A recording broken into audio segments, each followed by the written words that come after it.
사도 바울이 현재 2년간 가이사라에 있는 감옥에서 구류 상태로 있습니다. 오늘 본문은 그 구류 상태에 있는 사도 바울이 유대인 아그리빠 왕 앞에서 변론을 하는 내용입니다. 특별히 오늘 본문은 사도 바울이 예수님을 만나기 전에 자신의 인생이 어떠했나를 아그리빠 왕에서 말하는데, 사도 바울이 예수님을 만나고 삶이 변화되고 그 변화된 삶에서 과거의 삶을 돌아보며 자기 인생이 이랬다라고 말하는 내용이기 때문에 우리도 오늘 본문을 보면서 나의 인생이 어떠한 길로 가는 것이 맞는가, 또 나의 인생의 의미는 무엇인가를 한번 오늘 본문을 통해서 한번 생각하면 참 좋을 것 같습니다. 사도 바울의 인생 스토리를 알기 전에 먼저 우리가 사도 바울에 대해서 좀 알아야 될 것이 있는데, 많은 사람들이 사도 바울에 대해서 잘 아는 것 같지만 또 오해하는 부분도 있습니다. 기본적으로 사도 바울이 갖고 있는 이름에 대한 오해, 많은 분들이 사울이 변하여 바울이 되었다라고 생각하고 있어요. 근데 제가 보기에 이것은 근거가 매우 약합니다.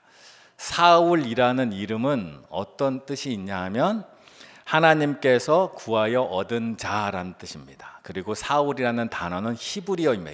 이스라엘 사람들의 말이고, 바울이라는 말은 작은 자라는 뜻입니다. 그리고 이것은 라틴어입니다. 로마 사람들이 쓰는 언어입니다. 사람들이 왜 사울이 변하여 바울이 되었다 얘기하냐면, 사울이라는 이름 자체가 이스라엘의 첫 번째 왕의 이름이라 왕과 같이 위대한 사울이 작은 자 바울이 되었다라고 생각하는데 근거가 약합니다. 그러려면 차라리 히브리 말을 다른 히브리 말로 바꾸든지 라틴어를 다른 말로 바꿔야 되는데, 이것은 사울이 이스라엘 사람들에게는 자신의 언어인 히브리어인 사울이란 이름이 익숙하고, 세계로 선교하고 나가고 그리스 문화권에서 라틴어를 쓰는 사람들한테 나아갈 때는 자신의 이름을 그들의 언어인 라틴어 바울로 불렸을 가능성이 매우 높다라는 거예요. 즉, 사울이 변하여 바울이 된 것이 아니라 이곳에서는 사울, 저곳에서는 바울로 불렸을 뿐이라는 겁니다. 사도행전 13장 9절에 보면 바울이라고 하는 사울이 성령이 충만하여 그를 주목하여, 바울이라고 하는 사울이라고 말해요. 바울은 자신의 이름이 사울에서 바울로 바뀌었다고 말한 적이 없어요, 성경에. 오히려 성경은 바울이라고 불리는 이 사람이 히브리 언어로는 사울인데 라고 말하는 것과 똑같아요. 여러분도 한국 이름이 있고 또 미국에 가서는 영어 이름을 쓸 수 있어요. 프랑스에 가서는 프랑스 이름을 쓸 수 있어요. 그런 개념으로 보면 된다라는 거예요. 그래서 즉 사울이 바울이 된 것이 아니라 사울과 바울은 같은 사람일 뿐일 수 있다라는 거예요. 이것은 뭐 그렇게 믿을 수도 있지만 근거는 별로 없다라는 얘기가, 틀렸다는 얘기는 아닙니다. 그리고 여기에서 우리가 더 나아가서 알아야 될 것이 오늘 본문의 핵심인데, 사울은, 즉 바울은 변화되었어요. 어떻게 해요? 예수님을 만나고 변화가 되었어요. 근데 이 바울이 변화된 것은 무엇이 변했는가에 대해서 오늘 우리 본문을 통하여 우리가 잘 알아야 되는데, 우리가 오해하면 바울이 이전에는 하나님을 안 믿었다가 예수님 만나고 하나님을 믿은 것처럼 착각할 수 있어요. 바울은 태어나고 어려서부터 하나님을 믿었고요, 예수님 믿고도 하나님을 계속 믿는 사람이에요. 바울은 무엇이 변했을까? 예수님을 만나고 무엇이 변했을까? 오늘 본문을 통하여 우리가 그걸 알려보려고 하는데요, 바울의 말을 먼저 들을 필요가 있어요. 바울은 이전의 삶과 예수님 만난 이후의 삶이 똑같다라고 얘기하는 부분이 있어요. 어떤 부분이냐 하면 5절과 6절입니다. 일찍부터 나를 알았으니 그들이 증언하려 하면 내가 우리 종교의 가장 엄한 팔을 따라 바리새인의 생활을 하였다고 할 것이라. 이제도 여기 서서 신문 받는 것은 하나님이 우리 조상에게 약속하신 것을 바라는 까닭이니. 6절에 보니까 이제도, 지금도, 과거와 지금도 똑같이 사도 바울은 하나님이 우리 조상들에게 약속한 것을 바라고 살고 있다. 지금도 하나님의 약속을 바라고 살고, 과거에 예수님 만나기 전에도 하나님을 바라고 하나님의 약속을 바라고 살았다라고 말하는 거예요. 사도 바울은 어떤 면에서 복이 있습니다. 이런 면에서는 사도 바울이 자기의 과거를 얘기할 때 엄격한 종교를 주장하는 파에 속해 있었다라고 말해요. 저 같으면 이 엄격한 종교에 속해 있었으면 이 일은 하지 않았을 것 같은데 사도 바울은 그게 자기의 체질에 맞았던 것 같아요. 엄격한 종교 생활이 맞았어요. 그래서 사도 바울은 어릴 때 나의 인생을 이 종교, 신앙, 하나님의 약속을 바라는 삶으로 나의 인생을 걸어가야겠다라고 어릴 때부터 결심을 한 것 같아요. 우리식으로 말하면 어릴 때 자기의 인생을 정한 거예요. 자기의 적성을 발견했고 하나님께서 자기에게 주신 사명을 어릴 때 발견을 했어요. 복되죠? 그리고 사도 바울은 그 길을 계속해서 걸어갔어요. 그래서 사도 바울은 어려서부터 자기의 인생의 방향을 정했어요. 그리고 그 인생의 방향을 끝까지 걸어갔어요. 그 간증에도 그대로 나오는 거예요. 지금도 사도 바울 자신은 하나님의 약속을 따라서 살고 있고 그 약속의 성취를 향하여 가고 있다. 변하지 않았어요. 이건 변하지 않았어요. 사도 바울은 어려서부터 그 길을 지금까지 계속 가고 있는 거예요. 그럼 변한 게 있어요. 뭘 변했나?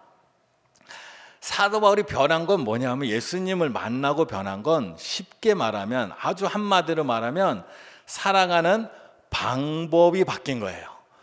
살아가는 인생의 목표의 방향은 정해져 있는데 살아가는 방법이 바뀌었어요. 좀 더 신앙적으로 고급스럽게 말하면 하나님을 아는 믿음에서 하나님과 동행하는 믿음으로 바뀌었어요. 방법이 바뀌었다라는 얘기예요. 쉽게 말하면 자, 이전에는 그러면 인생의 목표는 알아요. 방향은 알아요. 그건 정해졌어요. 이건 틀리지 않았어요. 하나님 안에서. 근데 문제는 그 목표를 살아가는 방법에 문제가 있었어요. 구절을 보니까 사도 바울이 이렇게 말해요. 나도 나사렛 예수의 이름을 대적하여 많은 일을 행하여야 될 줄로 스스로 생각하고. 사도 바울은 내가 하나님의 약속을 성취하기 위하여 이 약속이 성취가 되어 나의 인생도 복되고 우리 민족도 복되고 세계 가운데 하나님의 나라가 이루어지는 방향은 잡았는데 그 일을 이루어지기 위한 방법을 몰랐는데 그 방법을 어떻게 정했냐면 사도 바울이 스스로 생각했다 그래요. 스스로 생각했다는 건 자기 아이디어라는 뜻도 있지만 배운 거, 선배들로부터 알게 된 거, 여기까지 살아온 경험, 삶의 경험들 이 모든 것을 가지고 판단한 거예요. 스스로 생각해서 하나님의 나라가 이루어지려면 어떻게 해야 할까? 하나님의 약속이 이루어지려면 어떻게 해야 할까? 우선 내 안에 있는 모든 죄를 없애야 된다. 그래서 율법에 1.1획도 어기지 않고 모든 것을 다 지키며 살았어요. 그런데 살다 보니까 나만 지켜서는 안 되겠어요. 그럼 옆에 사람에게도 너도 율법을 잘 지켜. 안 지키면 사도 바울이 혼도 내고 지적도 해요. 그런데 갑자기 어느 날 초대교회라는 단체들이 생기기 시작한 거예요. 예수님을 믿어야 된다. 예수님이 부활했다는 거예요. 사도 바울의 생각에 이것은 하나님의 약속이 이루어지는데 방해가 된다 생각했어요. 그래서 어떻게 했냐? 사도 바울은 방법은 많은데 사도 바울은 그들을 비난하고 그들을 책망하고 거기에 끝나는 것이 아니라 그들을 폭력적으로 진압해서 말살시키려고 했어요. 그 이야기를 10절과 11절에 이렇게 말해요. 예루살렘에서 이런 일을 행하여 대제사장들에게서 권한을 받아가지고 많은 성도를 옥에 가두며 또 죽일 때에 내가 찬성 투표를 하였고 또 모든 회당에서 여러 번 형벌하여 강제로 모독하는 말을 하게 되고 그들에 대하여 심히 격분하여 외국 성에까지 가서 박해하였고 스데반이 죽을 때 옆에서 죽어 마땅하다. 나도 찬성. 사람들을 죽이고 감옥에 가두고 그렇게 해서라도 하나님의 약속을 이루기 위해서는 이 초대교회를 없애야 된다라고 생각한 거예요. 그런데 예수님을 만나고 났더니 그 방법이 잘못됐다는 걸 깨달아요.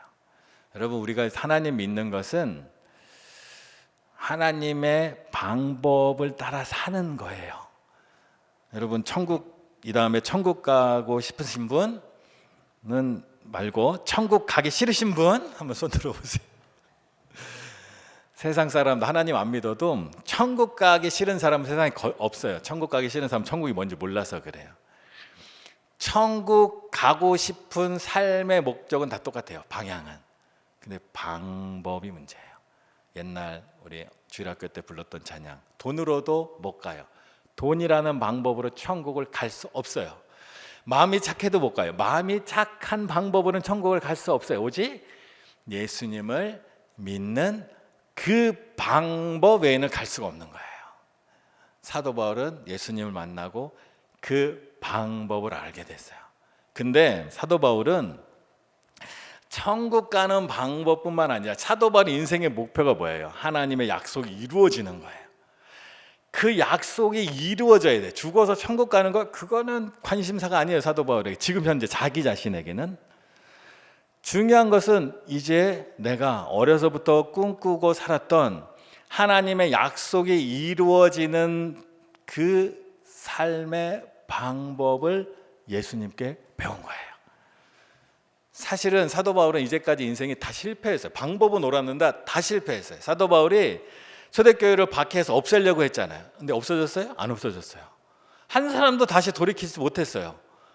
성경에 아무도 없어요. 심지어 그들을 죽이기까지 했지만 아무도 다시 돌아오지 않았어요. 사도 바울은 자신 스스로 생각한 방법이 옳지 않다라는 것을, 좋은 방법이 아니라는 것을 아마 나중에 깨달았을 거예요. 어떻게 깨달았느냐?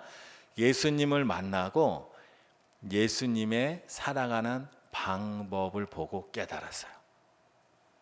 빌립보서 2장 5절과 8절, 너희 안에 이 마음을 품으라 곧 그리스도 예수의 마음이니 오히려 자기를 비워 종의 형체를 가지사 사람들과 같이 되셨고 사람의 모양으로 나타나서 자기를 낮추시고 죽기까지 복종하셨으니 곧 십자가에 죽으심이라. 사도 바울은 이제까지 잘못된 얘기를 하면 지적하고 틀린 얘기를 하면 고치고 매를 때리고 폭력을 써서라도 바꿔갈 수 있다고 생각하고 그렇게 살았는데, 예수님은 어떻게 살았나 보니까 예수님은 자기를 비우고 자기를 낮추고 하나님에게 끝까지 복종하는 삶을 살았어요. 근데 사도 바울은 아무것도 이룬 것이 없지만 예수님은 그 방법대로 살았더니 많은 사람들이 예수님께 오고 있고 그것을 사도 바울이 지금 목도하고 있고 사도 바울도 그 길을 따라가는 거예요. 그리고 그 길, 그렇게 살아가고 예수님의 방법대로 살기 위해서는 또 무엇이 필요하냐 했더니 요한복음 15장 5절에 보니까 나는 포도나무여 너희는 가지라. 그가 내 안에 내가 그 안에 거하면 사람이 열매를 많이 맺나니 나를 떠나서는 아무것도 할 수 없음이라. 내가 그 안에, 내가 예수님 안에, 예수님이 내 안에, 내가 예수님과 동행하고 예수님의 방법대로 살아야 진정 우리가 살아갈 인생의 목표를 이룰 수 있다라는 거예요. 여러분도 마찬가지입니다. 우리도 마찬가지입니다. 우리 각자는 하나님이 주신 삶의 목적지가 있어요. 뭔지 모르시는 분도 있고 아는 분도 있어요. 근데 그 뜻이 온전히 이루어지면 우리는 진짜 행복을 거기서 느낄 수 있어요.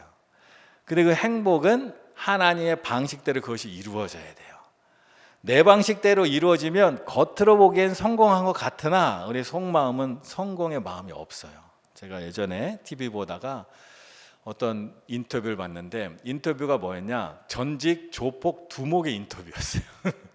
전직 조폭 두목이 지금 사람들 사이에 살지 않고 은둔해서 아주 중하층의 삶을 살며 평범하게 살면서 한 인터뷰인데, 그 인터뷰가 뭐냐면 예전에 자기가 두목이었을 때 수백 명의 부하들이 있었는데 항상 두려움 때문에 불면증에 시달렸대요. 자기 부하 중에 언제 나를 등에서 칼을 찌르고 나를 죽일지 몰라서 모든 사람들이 다, 내 부하도 심지어 다 경계하고 그렇게 살았대요. 지금은 마음이 편하대요. 사람들이 보기에, 조폭들 입장에서는 성공했잖아요. 두목이잖아요. 멋지잖아요. 그 말 한마디에 막 사람이 가서 막 싸움도 하고 막 엄청난 돈도 벌고. 근데 정작 자기는 염려와 두려움, 행복하지 않았다. 하나님 방법대로 하지 않으면 우리는 진짜 행복을 얻기가 어려워요. 그래서 사도 바울은 예수님을 만나고 인생 살아가는 방법까지도 바꿨어요. 다른 말로 하면 어떻게 바뀌었냐? 진짜 믿음은 예수님 안에서 열매 맺어가는데, 그 열매 맺어갈 때 우리가 예수님의 인성을 닮아갈 때 진짜 열매를 맺어가는 거예요. 그래서 예수님을 만나면, 그래서 예수님이 말씀하시는 것, 또 사도들이 말하는 게, 우리는 예수님의 장성한 분량까지 닮아가는 거예요. 그렇게 닮아갈 때 우리의 삶의 방식이 바뀌고 방법이 바뀌고 우리의 삶이 진짜 우리의 복 이루어져 간다는 거예요. 신앙적으로는 이렇지만 이것을 또 심리학자도 이런 맥락에서 얘기를 하더라고요. 이게 뭐 성경을 아는지 모르겠지만 메슬로우라는 심리학자가 인간 욕구 이론이라는 이론이 있어요. 피라미드 모양으로 돼 있는데, 사람에겐 다양한 욕구가 있다. 이거 자세히 얘기하진 않겠지만 다양한 욕구가 있는데 그 욕구가 채워질 때 우리는 복을 누려요. 근데 책에서는 아마 자아 실현까지만 있는데, 이분이 책엔 못 썼지만 나중에 깨달았다고 하면서 이제 인터뷰 같은 데 얘기한 게 관계의 실현이 진정한 삶의 완성이에요. 근데 문제는 왼쪽 오른쪽이에요. 이것을 만족이 안 되면 많은 사람들이 지시형으로 또 사람들을 경멸하고 비난하고 또 방치 또는 무시, 그냥 떠나버리는 거죠. 그런 식으로 해결해요. 해결이 안 돼요. 근데 우리 애가 갖고 있는, 내 안에 있는 좋은 욕구들이 잘 만족이 되면 오른쪽에 있는 것처럼 사람들과의 관계가 지도하고 존중하고 사랑하고 지지하고 배려. 딱 요 도표를 보면서 사도 바울의 과거의 삶과 오늘의 삶을 비교해 보면 사도 바울의 과거의 삶은 왼쪽에 있는 거예요. 그 사도 바울의 예수님 만난 이후의 삶은 오른쪽에 있는 거예요. 그래서 우리의 삶이 진정 복되게 바뀌려면 예수님을 만나고 예수님의 방법을 내가 체득해 갈 때 진정한 삶의 변화가 일어난다는 거예요. 그래서 오늘 본문에서 우리 사도 바울의 인생을 볼 때 우리가 두 가지를 볼 수가 있어요. 하나는 사도 바울은 어려서부터 살아갈 인생의 길을 알아듣고 정했어요. 그리고 또 하나는 그 인생의 방향을 알고 목적을 알아도 방법이 모르면 안 되는데, 사도 바울은 예수님을 만나고 그 방법을 알았어요. 우리가 예수님을 만나서 천국 가는 방법을 알았듯이 천국으로 끝나는 것이 아니라 살아가는 우리의 방법도 예수님을 통하여 배워야 제대로 우리가 인생을 살아갈 수 있다는 거예요. 그래서 지금 이제 휴가철인데, 휴가철에서 우리가 이 첫 번째가 아직 안 되신 분도 많아요. 첫 번째, 나의 인생의 목적지는 뭐고 나는 어떻게 살아야 할 것인가가 아직도 잘 모를 때가 많아요. 그때 오늘 사도 바울이 우리에게 준 힌트가 있어요. 뭐냐 하면 그 목적지는 언제부터요? 어려서부터 알 수가 있어요. 그래서 어떤 심리학자나 영성가들은 나의 어렸을 때를 잘 생각해 보면 하나님께서 나에게 주신 재능이 뭐고 하나님이 내 인생을 인도하실 것이 무엇인지를 발견할 수 있다고 말하는 분들이 있어요. 그래서 이 휴가철에 이제 놀러도 가고 뭐 유흥도 하고 평상시 안 일탈도 하겠지만 자기만의 시간이 조금씩 있을 거 아니에요. 하루 종일 하면 이제 아까우니까 휴가가 가족들과도 보내야 되니까 잠깐 틈이 날 때 아마 이런 생각을 한번 해보세요. 어릴 때를 생각하는 거예요. 내가 어릴 때 주로 무엇을 하며 시간을 보냈던가, 또 무슨 일을 할 때 마음이 즐거웠던가, 무엇을 유독 또 싫어했던가, 이것들을 한번 잘 생각해 보다 보고 오늘의 나의 삶과 잘 맞춰보다 보면 내가 정말 하나님께서 나에게 주신 재능과 그것이 행복한 길로 나가는 길이 그 안에 분명히 있어요. 저도 사도 바울도 오늘 간증을 했는데, 저도 요 맥락에서 한번 말씀을 드리자면, 제가 어릴 때 있었던 일들 중에 하나인데요, 명절을 앞두고 가족들이 모여서 송편을 만들고 있었어요. 근데 송편을 만들면 최대 관심사는 누가 송편을 이쁘게 만드냐예요. 송편을 이쁘게 만들면 예쁜 딸을 낳을 수가 있어요. 제가 송편을 이쁘게 만들었을까요? 못 만들었을까요? 네, 그렇죠. 이거는 사회적으로 이럴 땐 얘기를 잘해야 돼요. 근데 저는 그때 예쁘게 만드는데 관심이 없었어요. 예쁘게 만들 필요가 없다 생각했어요. 대신 이 송편을 다른 모양으로 만들면 어떨까? 이걸로 공룡 모양을 만들어 볼까? 안 되더라고요. 그러다가 또 무슨 생각을 했냐면, 송편을 만들 때 이게 동그랗게 말면 그걸 가운데를 팔면서 속을 넣고 만들잖아요. 그 동글동글한 모양이 마음에 탁 꽂혀서 송편을 저렇게 탁구공 모양으로 만들면 어떨까? 그래서 실제로 송편에 동그란 거를 파서 그 안에 안골을 넣고 다시 동그랗게 만들어서 놨어요. 그때 어른들이 보고 화를 내시더라고요. 너는 왜 송편을 안 만들고 여태 이대로 놔두냐? 그래서 제가 뭐래요? 이거 송편이에요, 탁구공 모양. 헛소리 하지 마. 그래서 제가 어떻게 했냐, 그걸 찢었어요. 보세요, 속에 들었잖아요. 어떻게 됐을까요? 더 혼났어요. 기껏 만들어 놓고 왜 찢냐고. 그게 저희 어렸을 때 모습 중에 하나예요. 근데 저는 하나님이 저에게 주신 재능이고 은사인 부분이 사물을 다른 사람들이 보지 않는 면으로 보고 싶어 하는 경향이 있어요. 어렸을 때부터 그런 게 있었던 거예요. 지금도 아마 저를 보면서 이상한 목사는 이상한 짓 하네 뭐 이런 생각 하실 분들인데, 제가 갖고 있는 하나님이 나에게 저에게 주신, 근데 그것을 어떻게 했어요? 했더니 혼이 났잖아요. 하나님을 만나고도 저는 이 성향을 계속 갖고 있었기 때문에 교회에서 봉사할 때도 이런 눈을 봐요. 그래서 교회 봉사할 때 뭘 좀 바꿨으면 좋겠다 이런 생각들 해요. 교회 학교 봉사를 하는데 교회 학교 좀 뭔가 바꿨으면 좋겠다. 그래서 이렇게 하면 어떠냐, 이렇게 하고 교사들하고 막 상의하는데 어느 날 한 교사가 저한테 그래요. 충격적인 말이었어요. 선생님, 교육은 실험이 아닙니다. 제가 무슨 생각해요? 저런 사람 때문에 교회 학교 이 모양이야. 이래서 바뀌지 않는 거야. 바꿔야 되는데. 제가 예수님 만나기 전 바울과 똑같은 거예요. 하나님이 저에게 주신 재능이 있어요. 이것은 좋고 나쁜 게 아니에요. 각자 재능이 있어요. 여러분 중에도 아마 어릴 때 이런 엉뚱한 짓 많이 해가 혼난 사람 많을 거예요. 그래서 개구장이라기도 하고 이렇게 표현해요.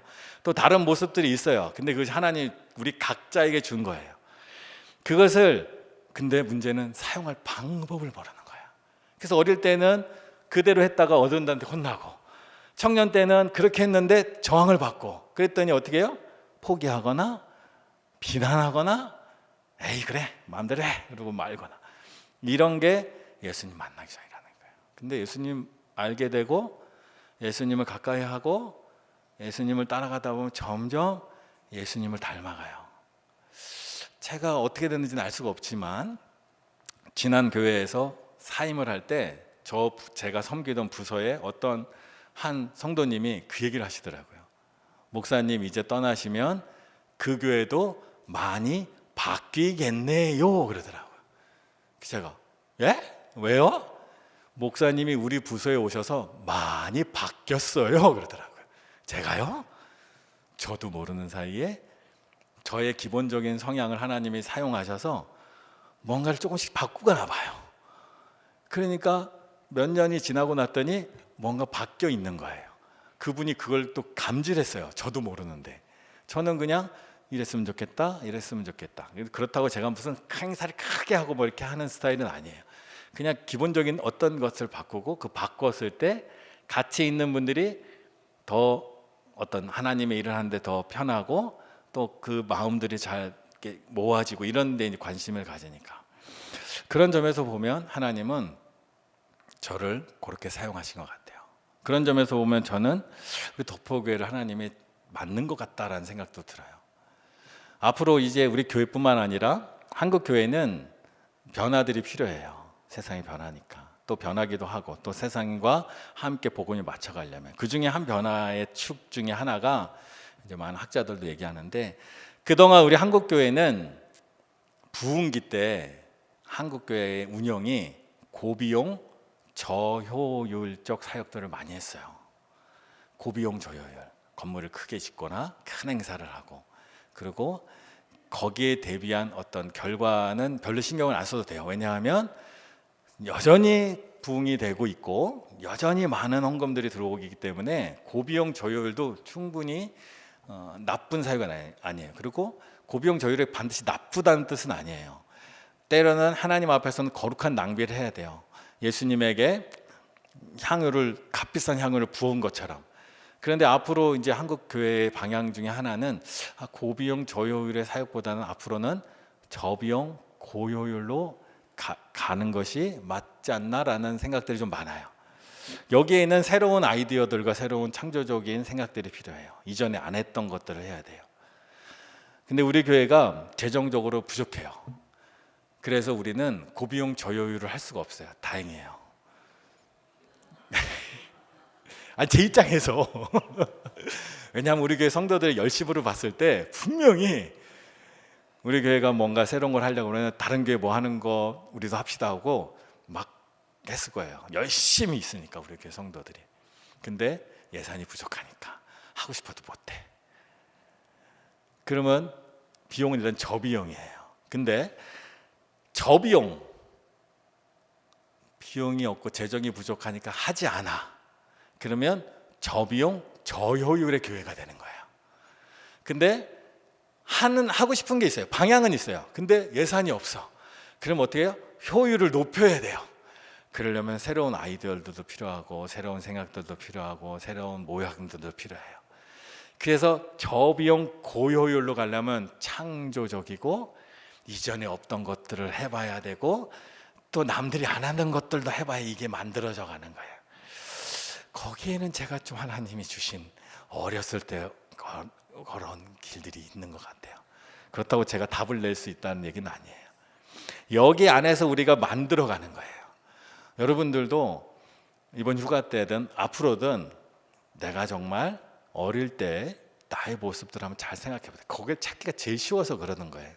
그래서 어떤 일부 회사들 중에서는 면접 중에 어릴 때 물어보는 회사들이 있어요. 면접 중에 이거 물어보는 거예요. 당신이 갖고 있는 기본적인 성향이 뭔가 물어봐요. 근데 막 뉴스에 나오더라고요. 전 어떤 기자가 왜 직무에 관계없는 어릴 때를 물어봐라 막 그래서 바보 아무것도 모르는 사람이구만. 그래서 우리의 삶에 사도 바울이 오늘 우리에게 들려주는 이야기는 굉장히 우리에게 중요한 얘기예요. 여러분 삶에도 저에게도. 그래서 요 하나가 아니에요. 하나의 속성도 있고 여러 가지 속성들이 있어요. 근데 자신의 어릴 때를 한번 잘 생각해 보면 나 그거 할 때 재밌었고 나 이거 싫어했어. 근데 한국 교육이 이 모든 하나님이 우리에게 주신 은사와 재능을 다 뭉개서 너의 하고 싶은 거 하지 말고 공부를 열심히 해. 네가 바라는 거대로 가지 말고 좋은 학교를 가. 이러다 보니까 좋은 학교 가서 좋은 데 취직하고 돈을 많이 벌어도 항상 마음이 헛헛하고 빨리 은퇴하고 내 마음대로 살았으면 좋겠다 하고 내 마음대로 살려고 은퇴를 했는데도 또 이제 그러면 할 일이 없다. 이게 또 심심해 죽겠다. 이게 반복되는 거예요. 하나님은 분명히 우리 각자에게 은사도 주셨고 재능도 주셨어요. 그걸 가지고 직업을 성해도 되고요. 내가 하는 일에서 그와 같은 방법을 써도 그 안에선 하나님이 나에게 주신 것이 이루어져요. 그럴 때 우리는 진짜 행복감을 느껴요. 복을 느껴요. 사도 바울이 복음 전하는 것. 다른 사람들이 보면 괴롭고 힘들고 왜 저런 고생을 사서 하나 할 수 있어요. 평탄한 길을 갈 수 있는. 근데 그 평탄한 길에는 내가 만족을 못하는 거예요. 진정한 만족은 하나님과 나와의 만남과 이웃과 나와의 하나님 안에서의 만남 가운데 이루어지고 그 안에서 참된 복이 있고, 사도 바울은 누군가가 자신처럼 하나님을 이스라엘 사람들 같은 경우는 하나님을 사모하고 알지만 예수님을 몰라서 엉뚱한 길을 가고 있는 사람에게 진리를 알려주고 복음의 길을 알려주고 그들이 예수님 안에서 자기의 삶을 살 수 있게 되는 것이 사도 바울에게는 너무나 행복했기 때문에 아마 일들을 죽을 때까지 했을 것 같아요. 그래서 사도 바울은 예수님 만나기 전에는 남들을 죽이는 사람이었어요. 이거 잘못돼서 고치는 사람이었어요. 근데 예수님 만나고 나서는 내가 죽어도 이 길을 갈 거야. 내가 예수가 나에게 맡겨진 그 길을 가기까지는 나의 목숨을 조금도 아끼지 않아. 나는 이 길이 최고야 라고 말하고 가는 거예요. 우리도 한 번 사는 인생인데 예수님을 만났잖아요. 우리의 인생의 방향이 정해졌어요. 우리는 이 땅에서 주님의 뜻을 따라서 살다가 이 땅의 생이 끝나면 천국으로 가는 우리의 삶의 길이 정해졌어요. 중요한 것은 그 길을 가는 우리의 인생의 날마다의 삶의 방식도 예수님을 따라 바뀌어가면 우리의 삶이 참으로 아름답고 복되게 되어 간다는 거예요. 힘으로 능으로 하려고 하지만 안 됐어요. 사도 바울은. 모세도 40세에 자신에게 맡겨진 사명이 뭔지 알았어요. 이 민족을 구원하라고, 나를 특별한 구원의 역사를 통하여 나를 이집트의 왕자로 세웠구나 알았는데 방법을 몰랐어요. 그러니 자신의 민족 동족인 이스라엘 사람들을 괴롭히는 이집트 사람을 죽였어요. 살인이 잘못이죠. 근데 나중에 모세는 하나님의 방법을 알고 났더니 하나님의 뜻대로 행해서 결국 그 일을 이루어냈다는 거예요. 그래서 우리의 인생도 진짜 복은요, 남들처럼 되는 건 복이 아니에요. 내가 하나님께서 나에게 주신 것이 이루어질 때 복인데, 그 길을 발견한다면 우리의 인생은 진정한 하나님께서 나를 이 땅에서 태어나게 하시고 나를 향하여 계획하시고 목적하시는 것이 이루어지고, 그 길 가는 것이 나에게도 가장 복된 길이라는 거예요. 그 사도 바울이 예수님을 만나고 났더니 나 자신의 과거가 보이는 거예요. 내가 이렇게 살았지. 내가 정말 방향은 잘 잡았는데 방법이 틀려 먹었어. 그래서 나도 괴롭고 여러 사람 괴롭혔어. 근데 나 이제 예수님 믿고 나도 복되고 이웃에게도 복을 전할 수 있는 하나님의 사람이 되었고 하나님의 소명자가 되었고, 난 이 길을 결코 내 생애가 마칠 때까지 포기하지 않을 거야 라고 가는 거예요. 우리도 우리 인생에서 이 방향을 아는 게 중요해요. 그리고 방법을 알고 그 방향을 따라가는 것도 더욱더 중요합니다. 우리가 하나님이 우리와 함께 하시니 그 하나님께서 우리의 길을 인도하세요. 그러니까 이전에 나의 생각에 갇혀서 스스로 생각하고 스스로 판단하고 스스로 결정한 인생이 아니라 하나님이 우리 안에 계시고 내가 하나님 안에 있으니 그 하나님과 동행하며 예수님을 따라서 예수님과 동행하며 나가는 우리가 되기를 간절히 축원합니다.